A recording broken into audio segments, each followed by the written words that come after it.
When a new family member is added to the mix, it's been said that love doesn't divide, it multiplies. Unfortunately, the same cannot be said for time. Time is a finite resource, and many families never seem to have enough of it, despite the best planning efforts and intentions. But there are some tips and strategies for families to help them maximize their schedules, especially with multiple children in the mix. I'm Nancy Cohen, Child Development and Behavior Specialist, and this is Parent Savers, Episode 87. Faster than a speeding toddler. Sit still for just a minute. Can soothe boo-boos with a gentle kiss. Would you get down from there? Able to clean poopy bottoms in a single swipe. Oh, what did you eat? Turning frazzled mommies and daddies into procreators of peace and harmony. Ah, quit touching me! It's Parent Savers, empowering new parents everywhere. Welcome back, everybody, to another episode of Parent Savers, broadcasting from the Birth Education Center of San Diego. Parent Savers is your weekly online, on-the-go support group for parents of newborns, infants, and toddlers. I'm your host, John O'Reilly. Thanks again to all of our loyal listeners who join us week in and week out, and thanks also to those who are listening for the first time. As you may know, you can join our Parent Savers Club and receive access to special bonus content after each new show, plus special giveaways and discounts from time to time. And if you haven't already, please make sure to download the free Parent Savers app so you can automatically have access to all the great parenting advice and conversation we have on Parent Savers every week, and you can access all of our archived episodes as well. So if there's ever a topic we covered within the past year and a half, we're going to be coming up on 2 years pretty soon. You can access it. It's great. It's a really great resource, so make sure to check them out. So let's start this week's conversation by meeting everyone who's joining us in the room. We've got a full house of panelists and our expert. I'll start. I'm John O'Reilly. I have 3 boys, a 6-year-old, a 4-year-old, and a 2-year-old, Quinner, Whitaker, and Zyler. And to my right is Annie. Hi, I'm Annie. I'm a teacher, but I'm on maternity leave right now. I have 3 little girls, the youngest being 1 month. Next oldest one is a 1.5 years, and then an 8-year-old. I'm Rachel Robinson. I'm currently working as a doula. I'm 25. I have 1 2-year-old boy named Ryder. So we're maybe going to intimidate you with this conversation already. today. Oh, yes. My name is Jolene. I have 2 boys, one that is 5. His name is Sam, and Logan, who is 3. Nice. I'm Nancy Cohen. I'm a child development and a behavior specialist. I have 1 daughter. She is 36 next week. And no grandchildren yet, but keeping my fingers crossed. But no pressure. No pressure. No pressure, no pressure. So, Catherine, if you're listening. No pressure.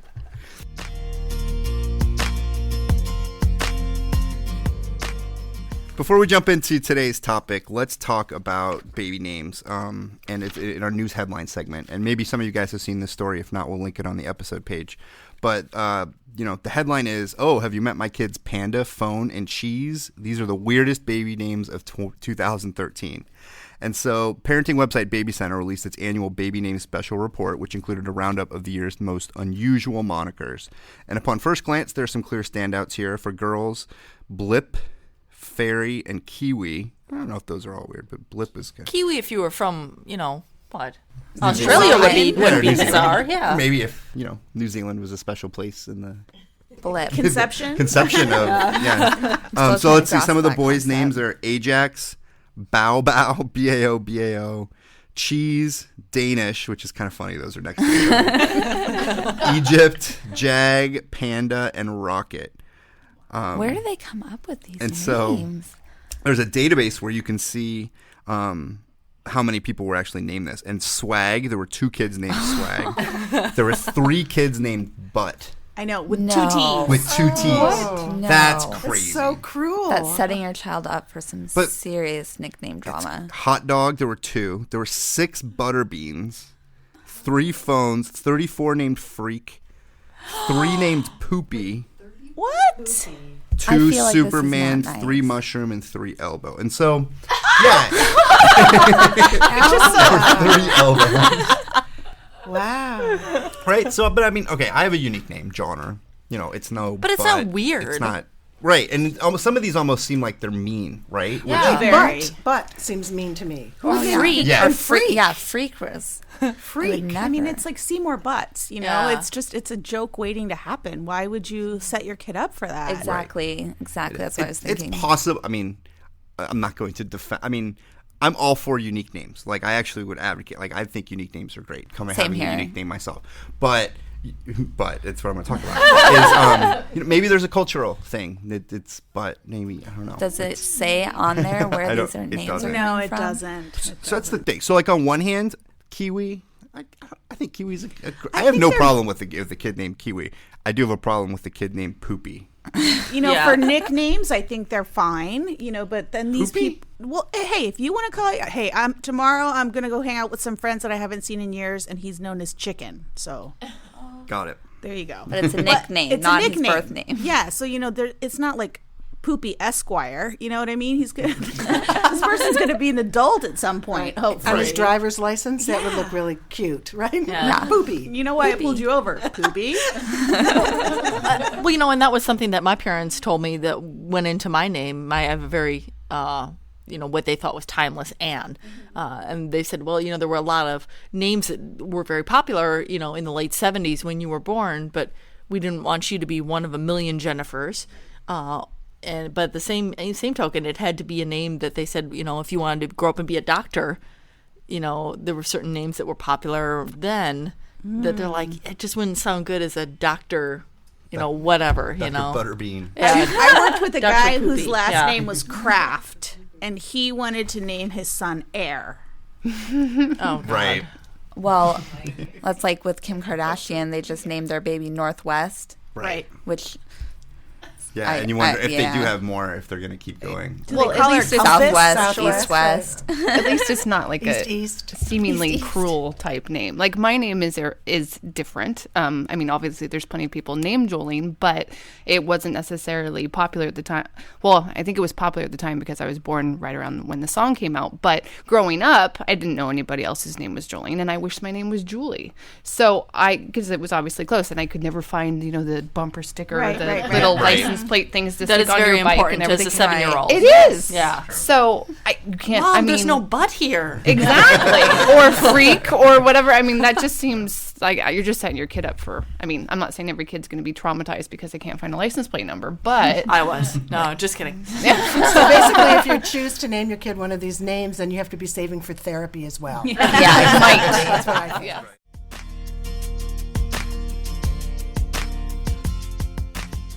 All right, let's dive into today's topic. We're going to talk about balancing schedules with multiple children, which is actually something probably a few of us had to do just to be here today to record. So thank you all for joining us, and thanks to everyone for listening. Today we're talking with Nancy Cohen, a child development and behavior specialist. Thank you so much for joining us. Happy to be here. Let's just ask the broad question. How do people balance their schedules with their families? With huge difficulty and guilt. That's what I have to right. say. The guilt. And I don't think it comes easily. I don't think it comes naturally. I don't think it's just one of those things you wake up and say, oh, what are we going to do today? Because you already have about 500 things scheduled that you have to do. So I think thinking ahead, kind of looking ahead at the week or looking ahead at the month, or trying to kind of figure out and look ahead to see what's going on for your kids as well as for you to make some accommodations. Yeah. That's really important. Yeah, it's probably a pretty common, I would imagine, here in the room and with our listeners that, in our family, if it's not on the calendar, it doesn't exist. Exactly. Right? So, all members of the family that are able need to be trained in how to use that family calendar Exactly. to keep things balanced. But I think it's important, kind of what you said too, that you're also looking at it from the kid's perspective too. It's not just the family, but each individual. Especially our listeners have a lot of, young kids, focused on kids 5 and under. Right. But they have activities, and you need to look at them individually too. So what's the balance though between doing things together and then giving kids their own time and being cognizant and aware of what they need? Actually, it's really in the children's best interest and the family's best interest to have combinations of people doing things together, which, again, can be a little bit tricky. So it's not all family time or only time for individual kids who are having their activities, but, dad and one kid or dad and 2 kids or mom and 1 kid. And, so you kind of mix things up so that the family can have different dynamics. So it's not always just family time, because I know a lot of families say, oh, we do everything together, which is also really nice to do some things together. But if you have different age children, they have different needs and want to be doing different things. So sometimes dragging the little one to something that the older one is able to do it doesn't make it fun for anybody. Right. So really taking a look at different combinations of, different dyads and triads of who can do things together. And that's what I'm kind of struggling with right now, Nancy, is having the 2 young children and then my elementary school child. So I can go to like Java Mama across the street, which is like a coffee shop playhouse. And and so my toddler, she's in heaven. And my infant, it's loud there, so she falls right asleep. So I think that's awesome. But then my 8-year-old's bored. And I run into that so much of just how do I find stuff that bridges the common interests. And what I'm finding more and more with, my whole 1 month of being a mom of 3 here is that it's hard. It's hard to when really there's hard. a large gap within your children's ages. Right. And sometimes they have to accommodate each other. They have to realize, and I think acknowledging your 8-year-old's feelings about that. I know this is hard for you. It's a little bit boring. When later on this afternoon we'll be able to have some time together, and I think that'll be more fun, and your sisters won't be here to take away from that time with us. So acknowledging that, sometimes this is a bummer. This isn't really what you want to be doing, and I understand, and that's part of being in a family. Yeah. But you're going to have your chance, too. So they don't think, That's the I'm teacher- always being dragged around. That's the teachable moment, one would say, in my profession. So this is what patience looks like, and this is what acknowledging the need of the youngest sometimes. Right. Hey, so I hard, gave you though. this attention when you were little, so. I feel like Exactly. we're so rough on our oldest, though. And Yes. I mean, they end up having to bear the brunt of that lesson so many times. Like, well, your brother's 2, remember? And it's like I feel bad for him, our 6-year-old, that we have to keep telling him that. Right. You want to give him that time. Right, which is why you do want to do something special with the 6-year-old. Yeah.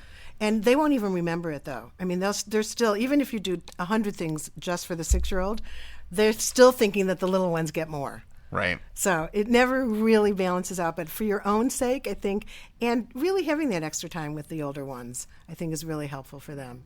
Taking her to a movie or doing something that the little ones can't do, doing something special for the 6-year-old, and then saying, isn't this great? We get to have this time alone and do this fun stuff. And the babies aren't with us. And, that's really great that we're able to do that. Have you heard of FOMO? No. Fear of missing out.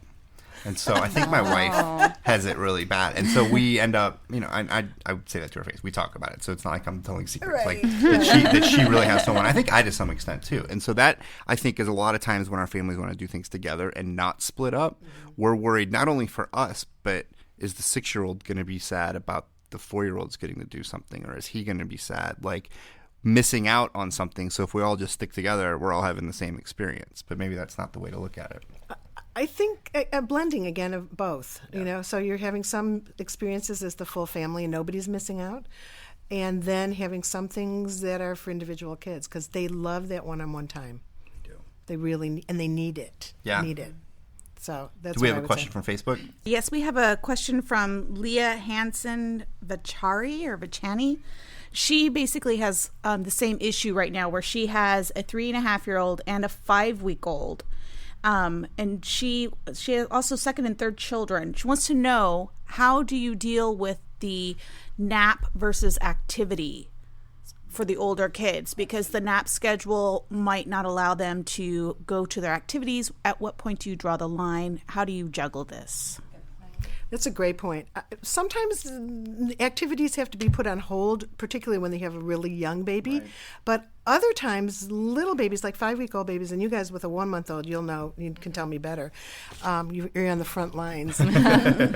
But I think sometimes you can take the baby. Sometimes little babies, particularly second babies, are portable, so they can just be in your carrier while your son or daughter is playing soccer. Again, that's all, well and good. Optimally, Right, yeah. optimal, right, exactly. Right. But when they're particularly little, you can do that. When they get a little bit older and they do have a set nap time, then it does become more difficult. And then what I like to recommend is relying on friends and family and other people who are on the soccer team, so that you can be carpooling a little bit. So if you can't take the children, but maybe you could pick them up because it's after the, Right. and that you can't always be at the soccer game, but maybe another parent can be at the soccer game. So kind of trying to work out logistics using support. I think that there's probably a big issue that a lot of people have with they don't want to ask for help. But I think that, what you touch on is that ask for help. People love, if somebody asks you for help, a lot of times you love helping your friends and with their kids and seeing it. You obviously can't tap it out, but don't be afraid to ask for help. Right. And your friend might say, no, I can't, but, Right. at least you ask and And there don't hold might it be somebody personally. else. Yeah. Don't take it personally. Exactly. Right. People have other things they have to do. Unless it's your mother-in-law and you ask her a few times and she says, oh, never mind. I'm talking out loud. Got a whole other show. Right. But no, so what are some tips, though, for scheduling that one-on-one time? It is super important, but, there's family situations where maybe they don't allow it. What are some tips? Asking for help, maybe one of them, to be able to get the one-on-one time. The one-on-one time. Yeah. I suggest something with every single family that I work with or I see or I know, and that's called special time. And that's one-on-one time, particularly with the older children over 2, with one parent, one child in the home. So it's not like special time out in the world, or you're going to a movie, you're going to Disneyland, or doing something special like that, which is also fun to do. But it's basically one-on-one where the parent is sitting down on the floor playing with the child. So you can be doing blocks, you can be doing coloring, you could do some kind of other art activity, a game like Uno. I played Uno probably 10,000 times. Love Uno. And right, and so it's something that you can do one-on-one with the child, close that door, just you alone with the child, giving that full-on attention. And you call it special time, and you schedule it on the calendar. You actually put it on the calendar, and each of your children get that special time, after the age of about 2. Because babies get our special time pretty much all the time. All the time. Although, Right. although really, It's always special time. it's always special time with that infant. But for the older children particularly, you call it special time. You put it on the calendar. You have it one-on-one. Dad does it, mom does it, or mom and mom, or dad and dad, whatever the configuration is of the family. And those kids know, yay, I get mommy for 20 minutes. It's about 20 minutes long. That's all. It's called special time, and it's a miracle. My daughter told me as an adult that looking back on her childhood, it was now she's an only child, so that's a whole other program. But she loved special time. She felt that because in our busy lives, I'm a working mom, she had a working dad. We really needed to schedule that one-on-one. You've got me. No cell phone. Yeah. No television, no computer, no iPad, no nothing. Just me and the child. Mom, dad, the child. It's really helpful. It's like a small step to make a big impact. Exactly. It's money in the bank. It really does, because then they feel like they've gotten that, because all children want attention. Of course. The bottom line is I want to be loved only. I want to be loved best, and I want to be loved only, really. And since I can't have that, at least 20 minutes, every couple days is pretty good. So that's what I would recommend for one-on-one time. I think it's what you say is really important, too, about put everything else away. I mean, it's easy to have those other distractions, or they want them, but make sure that you're totally focused on them. Totally engaged. And they totally notice if you glance at your phone. Exactly. Mom, put your phone away. Yeah, I've gotten that hate before. those cell phones. Yes. Definitely. Well, I think this is a good time to take a quick break. When we come back, we'll talk about unstructured time, how technology actually can help, though, too, even though we're talking about avoiding it, but, in the planning and some other things. So we'll be right back.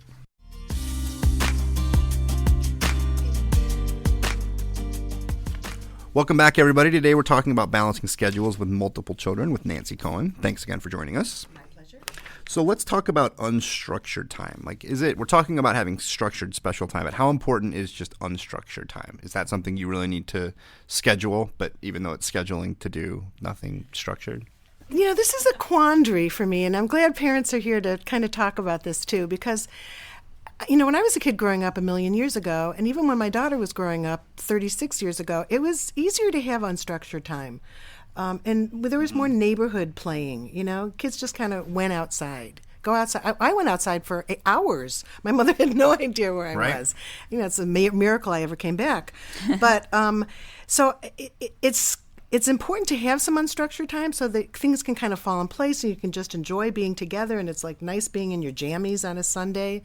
But I know that there's so many things going on in everyone's lives that, the idea of unstructured time is one thing, but actually having it, people seem to say to me, we don't ever have time for unstructured time because we're always planning something. There's always something on that calendar. I think my wife feels a big pressure. We've talked about this kind of the book report mentality to at the end of the weekend. If somebody asks you on Monday, what did you guys do this weekend? That you have to be able to list all these things off. And so there's if something's not scheduled for a day, like, what? That was an opportunity to schedule something.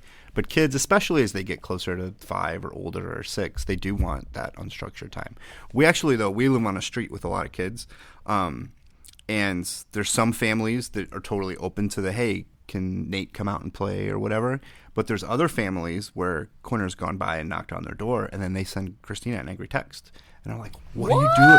Like, what are you doing having him asking? Like, well, because they don't want to have to be the bad guy or say no or anything. And it's really interesting that I feel like it's totally different than how we grew up, that some people are saying, I would send an angry text back. That's just me. But No, that seems unreasonable. Right. Yeah. I just, I mean, my daughter, the 8-year-old, is like, well, can I have a play date? I'm like, yeah, it's called going outside and knocking on people's doors Right. and go and play.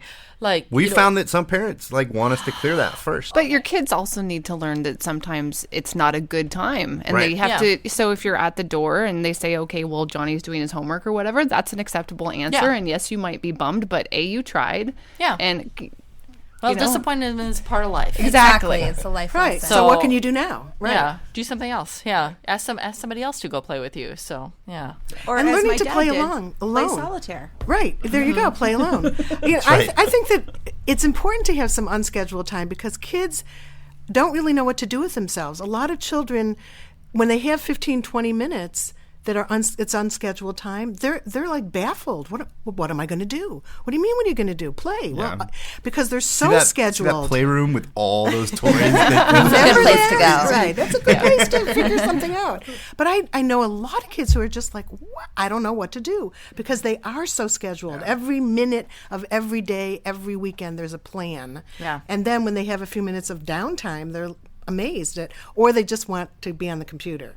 So it's either being scheduled or being on the computer. for my children, it started from very early age. They've been in military daycares, which are all accredited by it's like National Association of Education of Young Children. That's it. Yeah. Yeah. So, but it's all very, very scheduled from, it's not like, they're not like marching in rank or anything, but from the time when my daughters were in daycare, from when they were 6 weeks old, there's a schedule for every moment of every day of, okay, we have circle time, and here's our time when we wash our hands, and here's our time for our free play outside. So that's not even unscheduled because it's scheduled as free play time for 15 minutes or whatever it is. So, Right. So, yeah, like you said, then now my daughter's like, well, what do I do? I'm like, I don't know, read a book. I also think it's a parent's responsibility of deciding what's too much for your kids, like depending on how many kids you have and what activities they're in. I have some family members where every kid is in a sport and it might be a different sport, a different field, so then of course that comes into the scheduling and which parent's taking which kids, etc. But, my son just stopped playing, just finished with soccer, and I was like, okay, what are we going to have him do now? And my husband's like, nothing. I'm like, well, what about, something else? He's like, well, because we're going to have him play baseball and that starts in February. He's like, don't you want some time to like have a Saturday morning where we don't have to wash out the door to go to a game? And I'm like, okay, I guess so. What are we going to do? Those things so do parents happen. get a little bit like that too. Exactly. That's a battle. Right. Right. Because we get used to that. We get used to the schedule and used to knowing what's happening, and then suddenly we don't have that anymore, and it's like, what are we going to do? Right. Exactly. I know for me, having a 2-year-old, we have a schedule, but it changes all the time, and it all depends on what Ryder wants to do right then. And if we have things planned out, he finds some way to make it all about him. And that's just being a 2-year-old. That's absolutely being a 2-year-old. Yeah. Right. Yeah. So And you nothing's have to really have, set. You have to be a little spontaneous and go with the flow. Oh, yeah. Flexibility. If not, you're going to go nuts. That's for sure. Right. It's really important. Do you use or recommend technology for helping families schedule, or do any of you guys in the room have Use technology? Yeah. Other than Yes. the calendar? Well, like, what kind of calendar do you? Yeah, I mean, Yeah, I use my phone. phone, Yeah, and so if somebody wants to schedule something, before I say yes, I make sure that there's not. Do you have a con- specific app or program that you use? No, or is it just my the phone's. built-in. Does it sync to your computer? I think it does. Yeah. But it's actually all does. like. Can your husband access that? If he has my access to my email. It might be Google. If you have yeah, Gmail, it's probably your Google Calendar. Yep. I have an app that I was using. I think it's called Cozy Family Calendar. Yeah, that's what we use. And that I actually really like that app. You can share it between your family and have like this person is doing this and this person is doing this. You can put a grocery list on it, just kind of knock all the bases out. Well, it keeps everything really organized. But I do like the tactile, like actually having a physical calendar. Right. And what I found with most calendars is that they're too small as we added children. Oh, we have another show. We need a bigger calendar. But there's one called the Monster Grid, and it's like 3 feet tall by 1 foot wide or something like that for a month. That's a serious calendar. That right is there. a serious Put it calendar. up on the wall. We have a nail. We have to nail it up on the wall every year. I just got my one for 2014 here, but the blocks are real big, and so there's enough space to write in everything, especially the weekends. I think that's really great, particularly as kids get older, because then they can actually consult the calendar. And visuals are really important for young children. They need that visual where they can actually look at something and say, oh, today's Saturday. Oh, this is what I'm doing. Great. I know what I had for when I was formerly a preschool teacher, we had it was a calendar with the pockets. And so it had like the little picture and like, oh, here's the birthday. It's a little present. This is a holiday. So the kids could visually see what was going on. So when they're not really at that point where they're reading, but they can kind of identify those pictures. They really enjoyed it. That's a fun They idea did. with little pockets in it to put special things. That's a great idea. Yeah. It was a good Good. one. It really includes them. Yeah. You just use the Google Calendar? Yeah, I do. I use it for work and for home Life. stuff. Yeah, for life. Yes. See, I still have my paper planner that I write things in. And that's for my schedule, though. And then those little tiny spots. Well, so let's talk about what a reasonable weekend might look like for a family, like in either, Annie's situation or Jolene's, with the older kid and a young one. Let's say that there is like a 1-year-old in the mix and an elementary age kid. What's reasonable, like, to build around nap times and activities to do? Well, again, if you're lucky enough to be in a 2-parent family, then you have one parent who can go to the soccer game and one parent who can stay home with the 1-year-old. Right. Otherwise, you're in a little bit of trouble because you're on your own. And again, I think utilizing friends or family members if you really want your child to be doing extracurricular activities. How do you guys arrange it? I mean, I'm curious to know what you do. Yeah, I mean, well, I have a husband, but he's in the Navy and he is on a ship right now, so that means he's never around. So even when he's not deployed, a lot of the times he's working weekends.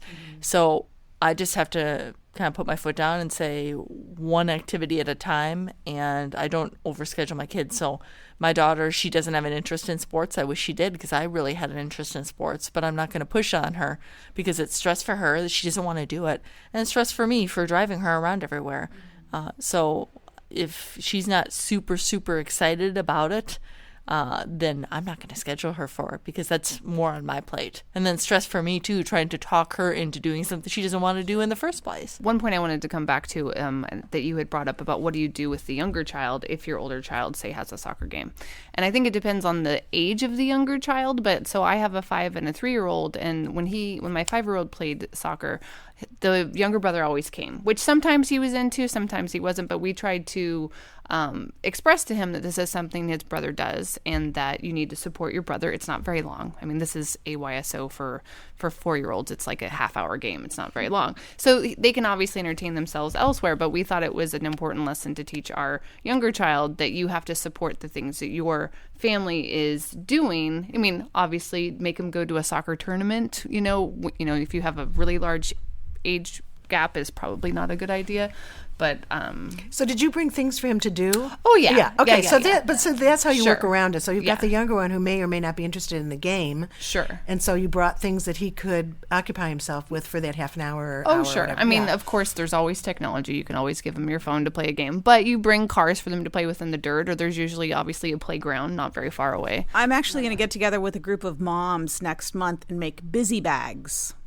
Oh, Nice. I What like a great the sound of that. idea. Yeah, so we're going to have everybody's going to bring stuff to make a certain kind of busy bag, and then you each get to share. So everybody gets a different busy bag. That's for a their good kids. idea. And that's a good trick, I think, too, to being able to manage everything. Yeah, you have to be prepared. You can't just like, Right. we're here. Oh, why are you upset? I have nothing for you to do or for you to eat Exactly. or But drink. you need to or, sit you down have and to be quiet. Right. Yeah, No, that's all no, about no. being a mom or a dad. Is like Right. if you're going somewhere, you prepared. better be prepared, or you're that parent that everybody's like, and Right, you have right, nothing to entertain your child. And I think sometimes I like that idea of the bag because bringing special toys to some Right. of these events that don't come out all Right. the time, just for the soccer, oh, these are your special toys that we bring out when you're at your brother's soccer game.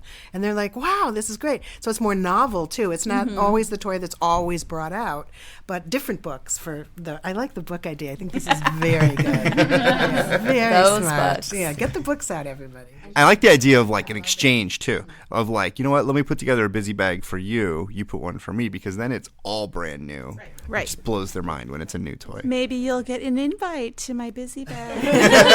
Well, I'll have to check the calendar and make sure it's going to work. All right, well, thanks so much, everyone, for joining us. Thanks, Nancy, for the great ideas. For more information about today's topic or for more information about our panelists, visit the episode page on our website. We are going to continue our conversation, though, for members of our Parent Savers Club. After the show, we're going to talk a little bit about the biggest mistake parents make when it comes to scheduling. For more information about the Parent Savers Club or anything else, visit parentsavers.com. Well, not anything else.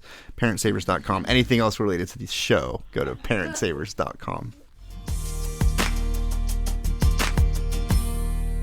We have a question for one of our experts from Adrienne in New Mexico. She writes, I'm having a hard time with my son's cradle cap. I can't get rid of it, and it just keeps coming back. What suggestions can you offer me? I've been using gentle baby products on him because he has eczema. Help. Hi, this is Dr. Frederick Johnson calling in. Adrian, I guess my first question would be, how old is your son? Usually for younger kids or infants, we suggest using either Head and Shoulders or Selsun once or twice a week to get rid of the scales, and then using a gentle brush and perhaps baby oil in between. If it's not doing any better with that after, I would say, a couple of weeks, you should probably have him seen by his doctor just to make sure that it's only cradle cap and not something else. So hope that answers all your questions, and I'll talk to everyone later. Bye-bye. All right, that wraps it up for today's show. Thanks so much for joining us on Parent Savers. We totally appreciate you listening. Please tell your friends about it if you liked us, and go ahead and tell them about us, even if you didn't, but tell them you did like us. Don't forget to check out our sister shows, Preggy Pals for expecting parents, the Boob Groups for moms who breastfeed their babies, and Twin Talks, which is our newly debuted show for parents of multiple of the same age. Next week on Parent Savers, though, we're going to be talking about potty training mistakes. And this is Parent Savers, empowering new parents. This has been a New Mommy Media production. The information and material contained in this episode are presented for educational purposes only. Statements and opinions expressed in this episode are not necessarily those of New Mommy Media and should not be considered facts.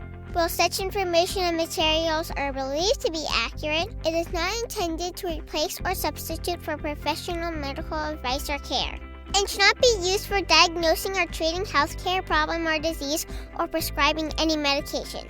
If you have questions or concerns regarding your physical or mental health or the health of your baby, please seek assistance from a qualified healthcare provider.